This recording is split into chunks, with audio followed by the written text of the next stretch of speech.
27 years ago, when civil rights leader Martin Luther King Jr. was assassinated, grief and frustration erupted in America's cities. And far away in Iowa, one third-grade teacher knew she had to do something. The shooting of Martin Luther King could not just be talked about and explained away. There was no way to explain this to little third graders in Riceville, Iowa. I knew that it was time to deal with this in a concrete way, not just talk about it, because we had talked about racism since the first day of school. This is a fact. Blue-eyed people are better than brown-eyed people. It was a daring experiment in prejudice. I watched wonderful, thoughtful children turn into nasty, vicious, discriminating little third graders. Can one teacher, in one day, change the lives of her students forever? Tonight, a class divided.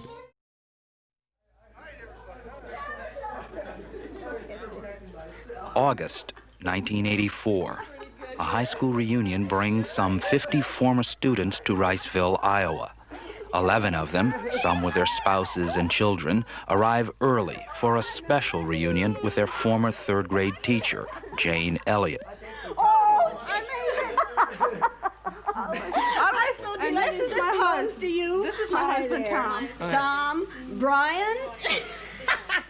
I don't have one. How are you? Oh, yes, fine. I'm just Roy Wilson. I made it. You darling. Oh, Been a Roy. long time. Oh, Been here I'm so 14 glad years. To see you. I didn't think I would either. How are you doing? Getting married. It's been a long time since I've seen you. Yeah, it has been. Where are your little ones? They're at home with Mom. It's coming down. And this is your husband, Yeah, that's Greg. Mr. Greg Brown. Greg Brown. Nice to meet you. 14 years earlier, when they were students in her third-grade classroom, ABC News filmed a 2-day exercise for a documentary, The Eye of the Storm. Now, at their request, they will see that film again and relive the experience of her unique lesson in discrimination. Okay. That's it. We couldn't move the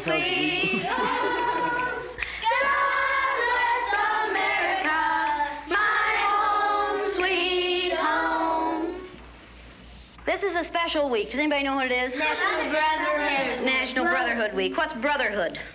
Be kind to your brothers. Be kind. Okay, be kind to your brothers. Like you would like to be treated. Treat everyone the way you would like to be treated. Treat everyone as though he was your brother. And is there anyone in this United States that we do not treat as our brothers? Yeah. Who? Yeah. The black people. Who else? Indians. Absolutely, the Indians. And when many people see a black person or a yellow person or a red person, what do they think? Oh, look at that. Dumb people. They look at the dumb people. What else do they think sometimes? What kinds of things do they say about black people? Call them niggers. In the city, many places in the United States, how are black people treated? How are Indians treated? How are people who are of a different color than we are treated? They're part of this world. They don't get anything in this world. Why is that? Because they're different color. You think you know how that would feel to be judged by the color of your skin? Yeah. Do you think you do? No, I don't think you'd know how that felt unless you had been through it, would you? It might be interesting to judge people today by the color of their eyes. Would you like to try this? Yeah. Sounds like fun, doesn't it? Since I'm the teacher and I have blue eyes, I think maybe the blue-eyed people should be on top the first day. And up here? I mean, the blue-eyed people are the better people in this room. Oh, yes, they are. Blue-eyed people are smarter than brown-eyed people. My dad isn't that stupid. Is your dad brown-eyed? Yeah. One day you came to school and you told us that he kicked you. He did. Do you think a blue-eyed father would kick his son? Yeah. My dad's blue-eyed. He's never kicked me. Greg's dad is blue-eyed. He's never kicked him. Rex's dad is blue-eyed. He's never kicked him. this is a fact. Blue-eyed people are better than brown-eyed people. Are you brown-eyed or blue-eyed? Blue. Why are you shaking your head? I don't know. Are you sure that you're right? Why? What makes you so sure that you're right? I don't know. The blue-eyed people get 5 extra minutes of recess, while the brown-eyed people have to stay in. The brown-eyed people do not get to use the drinking fountain. You'll have to use the paper cups. You brown-eyed people are not to play with the blue-eyed people on the playground because you are not as good as blue-eyed people. Well, the brown-eyed people in this room today are going to wear collars so that we can tell from a distance what color your eyes are. On page 127. 127. Is everyone ready? Everyone but Laurie. Ready, Laurie?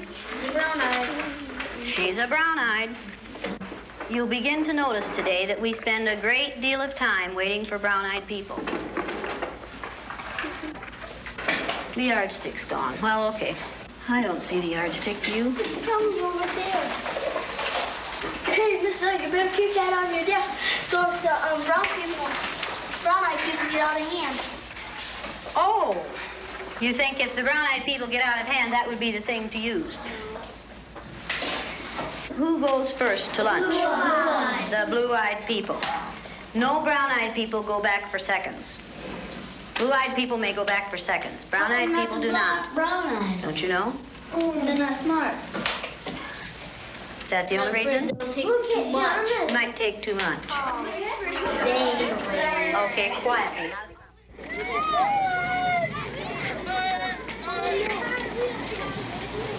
And it seemed like when we were down on the bottom, everything bad was happening to us. The way they treated you, you felt like you didn't even want to try to do anything. It seemed like Mrs. Elliott was taking our best friends away from us.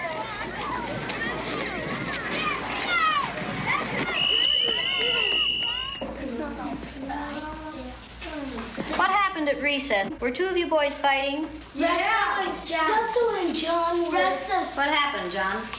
Russell called me names and I hit him in the gut. What did he call you? Brown eyes. Did you call him brown eyes? They always call us that. Craig and all of the boys they keep calling us brown eyes. They said, come here, brown eyes. And they were calling us blue eyes. I wasn't. Sandy and Donna were. Yeah. What's wrong with being called brown eyes? It means that we're stupider. Well, not that. But... Oh, that's just the same way as other people calling black people niggers. Yeah. Is that the reason you hit him, John? Did it help? Did it stop him? Did it make you feel better inside? Stop Russell. Make you feel better inside? Did it make you feel better to call him brown eyes? Why do you suppose you call him brown eyes? Right, because he has brown eyes. Is that the only reason? He didn't call him brown eyes yesterday, and he had brown eyes yesterday. Didn't he? Because we get started. Yeah, ever since you put those blue things on there. Yeah, tease them. Kind of tease them. Oh, is this teasing? No. Well, he did it. Were you doing it for fun, to be funny, or were you doing it to be mean?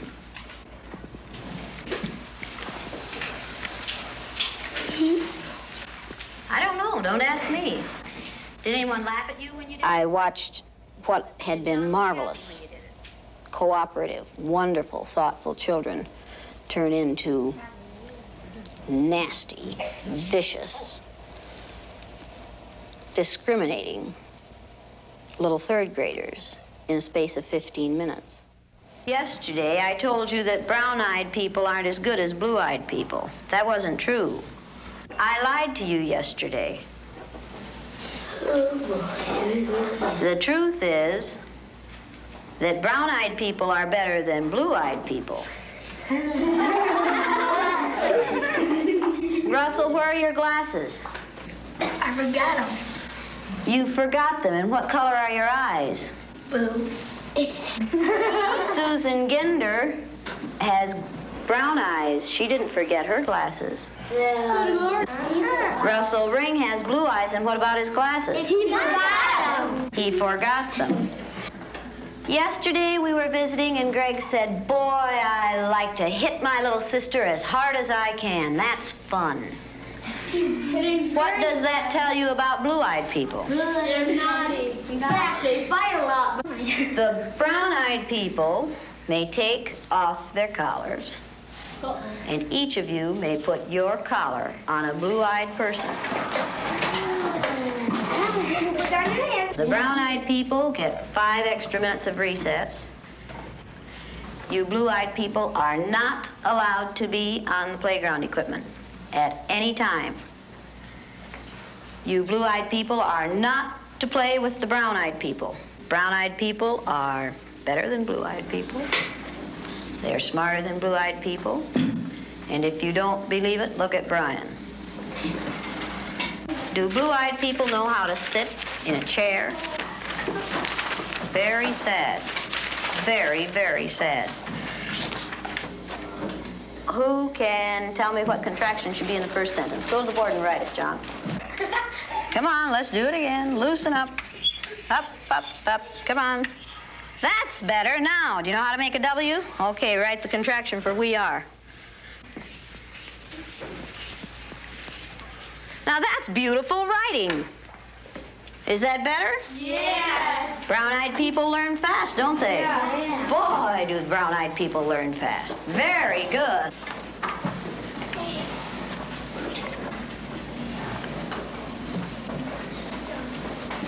Greg, what did you do with that cup? Will you please go and get that cup and put your name on it and keep it at your desk? Blue-eyed people are wasteful.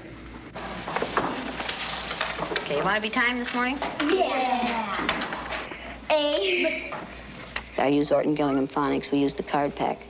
And the children, the brown-eyed children, were in the low class the first day, and it took them 5.5 minutes to get through the card pack. The second day, it took them 2.5 minutes. The only thing that had changed was the fact that now they were superior people. I thought we were going to get in the You went faster than I've ever had anyone go through the card pack. Why couldn't you get them yesterday? We had those collars on. You think the collars kept you? You just keep thinking about those collars. Oh. And my eyes kept getting rolling around. Oh, and you couldn't think as well with the collars on. 4 minutes and 18 seconds. I knew we weren't going to make it. How long did it take you yesterday? 3 minutes. 3 minutes. How long did it take you today? 4 minutes and 18 seconds. What happened? One down. Why? What were you thinking of? This. I hate today. How do you do? I hate too. Because I'm blue-eyed. See, I am too. There's nothing, it's not funny, it's not fun, it's not pleasant. This is a filthy, nasty word called discrimination. We're treating people a certain way because they are different from the rest of us. Is that fair? No. Nothing fair about it. We didn't say this was going to be a fair day, did we? No. And it isn't. It's a horrid day. Okay, you ready? What did you people who are wearing blue collars now find out today? Oh, you feel I know what they felt like yesterday. I did too. How did they feel yesterday? Down. Like a dog on a leash. Yeah. It feels like a chain dragging up wherever you go. into prison. Like you're chaining them up into prison. And you're throwing the key away. Should the color of some other person's eyes have anything to do with how you treat them? No. All right, then should the color of their skin? No. Should you judge people No. by the color of their skin? No. You're going to say that today, and this week, and probably all the time you're in this room. You'll say, "No, Mrs. Elliott." No. Every time I ask that question. No, Mrs. Then, no, Mrs. Elliott. when you see a black man or an Indian or someone walking down the street, are you going to say, "Look at that silly looking thing"? No, Miss. Does it make any difference whether their skin is black or white? No. Or yellow? No. Or red? No. Is that how you decide whether people are good or bad? No. Is that what makes people good or bad? No. Let's take these collars off. Hey, don't stick yourself down there. No. You'd have to sort Here, that. Mr. Elliott, you can. What would you like to do with them? Throw them away. Go ahead. Go ahead. In the pit. Mrs. Elliott. Should eat them. Don't eat them like great. Now you know a little bit more than you knew at the beginning of this week? Yes. A lot. Do you know a little bit more than you wanted to? Yes, Miss. This isn't an easy way to learn this, is it? No, Miss. Oh, well, you stop that. Okay, now let's all sit down here together. Blue eyes and brown eyes. Does it make any difference what color you are? No. Down, girl. Don't forget to see it again. Oh, you found your friend, huh? Now, did you get back? Okay, you ready to listen now? Okay, now are you back? Yes. That feel better? Yes. Does the color of eyes that you have make any difference in the kind of person you are? No, Mrs. Elliott. Does that feel like being home again, girls? Yes. Oh, well, you stop it. This was the third time Jane Elliott had taught her lesson in discrimination. The first, 2 years earlier, was in April of 1968.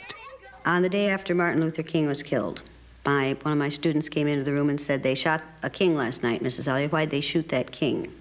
I knew the night before that it was time to deal with this in a concrete way, not just talk about it, because we had talked about racism since the first day of school.